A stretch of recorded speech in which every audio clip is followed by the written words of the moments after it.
Hi friends, എല്ലാ പ്രിയ കൂട്ടുകാർക്കും പുതിയൊരു വീഡിയോയിലേക്ക് സ്വാഗതം. നിങ്ങളൊരു പുതിയ സിം എടുത്ത് അതിലേക്ക് വിളിക്കുന്നത് വിരാട് കോഹ്ലിയും സാക്ഷാൽ ഡി വില്ലിയേഴ്സും ഒക്കെ ആണെങ്കിൽ നിങ്ങൾ എന്ത് ചെയ്യും? പകച്ചു പോവില്ലേ? അങ്ങനെ ഒരു സംഭവമാണ് ഇപ്പോൾ അരങ്ങേറിയത്.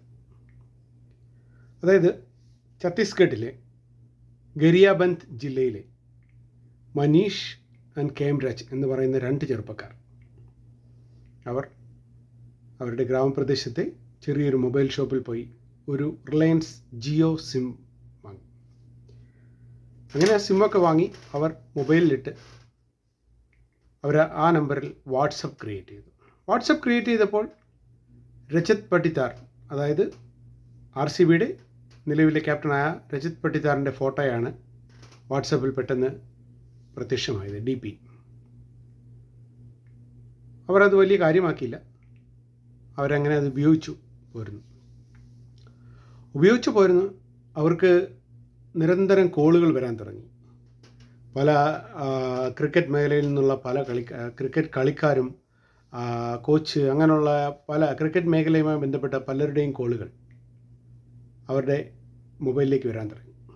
അങ്ങനെ ഇരിക്കെ ഒരു ദിവസം സാക്ഷാൽ വിരാട് കോഹ്ലി ആണ്, ഞാൻ വിരാട് കോഹ്ലിയാണ് എന്ന് പറഞ്ഞ് വിളിച്ചു ഒരാൾ. അപ്പോൾ എന്തായാലും തീർച്ചയായും വിരാട് കോഹ്ലി തങ്ങളുടെ നമ്പറിലേക്ക് വിളിക്കാൻ സാധ്യതയില്ല. അപ്പോൾ അവർ തിരിച്ചു പറഞ്ഞു, ഞാൻ MS ധോണിയാണ് എന്ന് പറഞ്ഞു. അത് കഴിഞ്ഞ് ഡി വില്ലിയേഴ്സ് വിളിച്ചു. അദ്ദേഹവും ഇൻട്രൊഡ്യൂസ് ചെയ്തത് ഞാൻ ഡി വില്ലിയേഴ്സ് ആണ് എന്ന് പറഞ്ഞു. അപ്പോഴും ഇവർ തിരിച്ചു പറഞ്ഞു, ഞാൻ MS ധോണിയാണ്. അങ്ങനെ കുറേ കോളുകൾ, വരുന്ന കോളുകൾക്കെല്ലാം അവർ ഇൻട്രൊഡ്യൂസ് ചെയ്യുന്നതിനനുസരിച്ച് ഞാൻ MS ധോണിയാണ് എന്നൊക്കെ അവരിങ്ങനെ പറഞ്ഞുകൊണ്ടിരുന്നു.